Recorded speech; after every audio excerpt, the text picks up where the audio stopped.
একটা homogeneous function বলতে আমরা কি বুঝি সেটার আগে ডেফিনেশনটা আমরা শেখার চেষ্টা করব। তো প্রথমে বলছে if the sum of the powers of x and y of each term of a polynomial function is the same then the function is called homogeneous function। তাহলে কি বুঝাতে চাচ্ছে যে আমি ধরো একটা ফাংশন মনে করলাম f of xy, যে ফাংশনটা এরকম আছে a0 x to the power n plus a1 x to the power n minus 1y plus a2 x to the power n minus 2y square up to an y to the power n। দেখো if the sum of the powers of x and y of each term of a polynomial function, হ্যাঁ খেয়াল করে দেখছো polynomial function, এটা একটা পলিনোমিয়ালটা হচ্ছে তোমার দুইটা ভেরিয়েবল আছে x and y। তাহলে এই x and y ভেরিয়েবলের একটা পলিনোমিয়াল, এর যদি প্রতিটা টার্ম এই পলিনোমিয়াল ফাংশনের প্রতিটা টার্মে যদি x এবং y এর পাওয়ার সেম থাকে, প্রত্যেকটা টার্মে x এবং y এর পাওয়ার কি হতে হবে, সেম হতে হবে।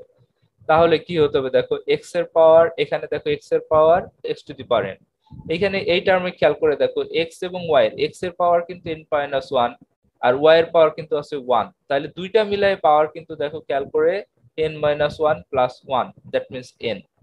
এখানে খেয়াল করে দেখো যে এখানে x এবং y এর পাওয়ার কত, এখানে x এর পাওয়ার n minus 2 এখানে y এর পাওয়ার হচ্ছে 2, তাহলে দুইটা যোগ করলে দেখবে যে হবে কত n।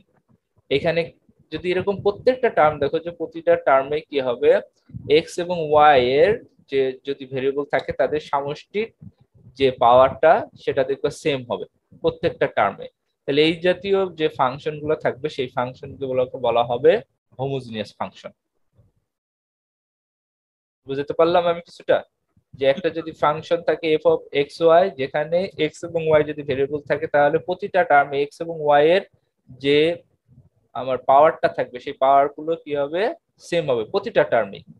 তাহলে আমরা এটাকে বলছি যেমন f of xy যে পলিনোমিয়ালটা দেওয়া আছে এই পলিনোমিয়ালটা একটা কিসের, একটা ফাংশন x এবং y এর যেটার প্রত্যেকটা টার্ম কি সেম, মানে প্রত্যেকটা টার্মে x এবং y এর যে পাওয়ার আছে তাদের যোগফল সেম।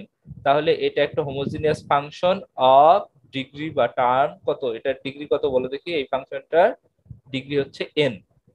তাহলে বলবে f of xy is a homogeneous function, f of xy is a homogeneous function of degree n। তাহলে এটার ডিগ্রি কত হবে, n হবে। এবং এদের ভেরিয়েবল কিসের উপর ডিপেন্ড করে, x এবং y এর, x এবং y এর উপর ডিপেন্ড করে এই এই ফাংশনটা।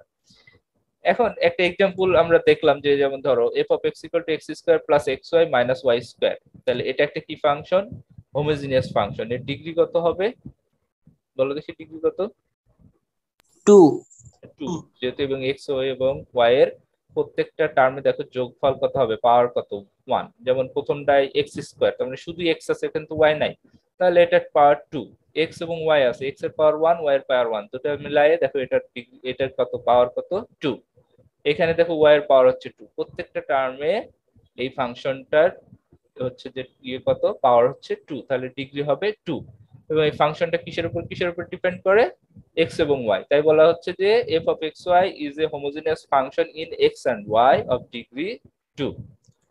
তেমনি ভাবে এটার কত ডিগ্রি হবে বলো তো, এটার ডিগ্রি কত, বা কি বলবো, f of xy is a function of x and y and degree কত, 3।